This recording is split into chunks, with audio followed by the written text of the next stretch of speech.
আমি এখানে প্রতিশ্রুতি নিয়ে এসেছিলাম যে আজকে শুধুমাত্র আমাদের প্রাক্তন প্রাইম মিনিস্টার বেগম খালেদা জিয়া ইন্তেকাল করেছেন,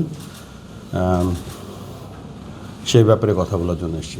আমার স্মৃতি আছে কিছু।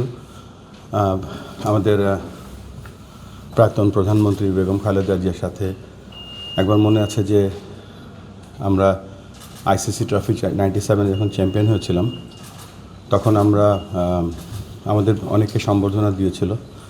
সেই সম্বর্ধনার একটা অংশ ছিল তৎকালীন বিএনপি সম্বর্ধনা দিয়েছিল মিন্টো রোডে, এবং আমাকে ডায়াসে, আমি ভাইস ক্যাপ্টেন ছিলাম তখন, তাই আমি ডায়াসে উঠেছিলাম এবং বক্তৃতায় এক পর্যায়ে আমি একটা ভুল বক্তৃতা দিয়েছিলাম। সেখানে বলেছিলাম যে তিনি প্রাক্তন প্রধানমন্ত্রী ছিলেন। আমি বলেছিলাম যে মাননীয় প্রধানমন্ত্রী, বলার পরে সব পুরো স্টেজটা চুপ হয়েছিল। তারপর আমি সাথে সাথে ভুল স্বীকার করে বলেছিলাম প্রাক্তন প্রধানমন্ত্রী।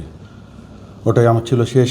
ওই আইসিসি ট্রফির যতগুলো অনুষ্ঠান হয়েছিল ওটাই শেষ। আর ক্রীড়াঙ্গনের যখন আমরা বিশেষ করে ক্রিকেটে যখন সার্ক, আগে জানতেন সার্ক ইভেন্ট হতো, এটা সার্ক ইভেন্ট, বা যখনই আমরা ভালো খেলতাম আমাদেরকে বিভিন্ন সময় তার অফিসের দাওয়াত দিয়েছে, আমরা সেখানে গিয়েছি। এবং আমার জীবনের সবথেকে বড় যে প্রাপ্তিটা ছিল রাষ্ট্রীয় পুরস্কার, সেই রাষ্ট্রীয় পুরস্কারটা তিনি আমার গলায় পরিয়ে দিয়েছিলেন, মেডেলটা। সো আমরা সকলেই আজকে শোকাভিভূত। আমরা আশা করব আল্লাহ রাব্বুল আলামিন যেন তার আত্মাকে শান্তি দেন এবং তার আত্মাকে বেহেশত নসিব করেন, এবং তার পরিজনকে এই শোকটা বহন করার ক্ষমতা দেন।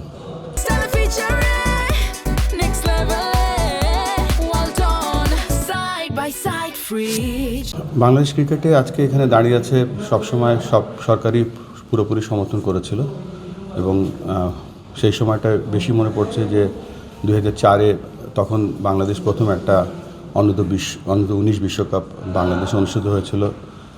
সাথে সাথে আমরা যে বেশ কিছু অনেকগুলো ভেন্যু তখন তৈরি হয়েছিল, তার মধ্যে মিরপুর শের একটু ভেন্যু ছিল, সেখানে হয়েছিল। বাট আমরা কখনো আমি তখন খেলোয়াড় ছিলাম, তো খেলোয়াড় অবস্থায় আমি যতটুকু জানি খেলোয়াড় হিসেবে যতটুকু সহযোগিতা পাওয়ার আমরা পেয়েছিলাম। ব্যক্তিগতভাবে দুবার কথা হয়েছে। একবার ওই যখন মেডেল পেয়েছিলাম আমাকে অভিনন্দন জানিয়েছিলেন, আর যখন ওই আইসিসি ট্রফির সেই ম্যাচটাতে আইসিসি ট্রফির ওই সম্বর্ধনার পরে ডিনারে আমাদেরকে নিয়ে গিয়েছিলেন, এবং আমি তখন কিছু কথা হয়েছিল ক্রিকেট নিয়ে। বিসিবির পক্ষ থেকে কোনো কার্যক্রম থাকবে কিনা তার মৃত্যুর পর্ব আমরা তো আজকে আমাদের প্রেস রিলিজ দিয়েছি, এবং আমরা কালকে যেহেতু শোক দিবস আমরা পতাকা অধীনে নিয়মিত রাখবো। ভাই, সাকিব যে রাজনৈতিক অবদান এটা অপরিসীম এবং এটা বিশাল ক্ষতি। এটাকে আপনি ক্রিকেটের অভিভাবক হিসেবে কিভাবে দেখেন, যে কোনো ভেদাভেদ নেই এই ব্যাপারে দুঃখিত হওয়ার জন্য, কষ্ট পাওয়ার জন্য? আমি আপনার এই কোশ্চেনের উত্তর দিতে পারছি না।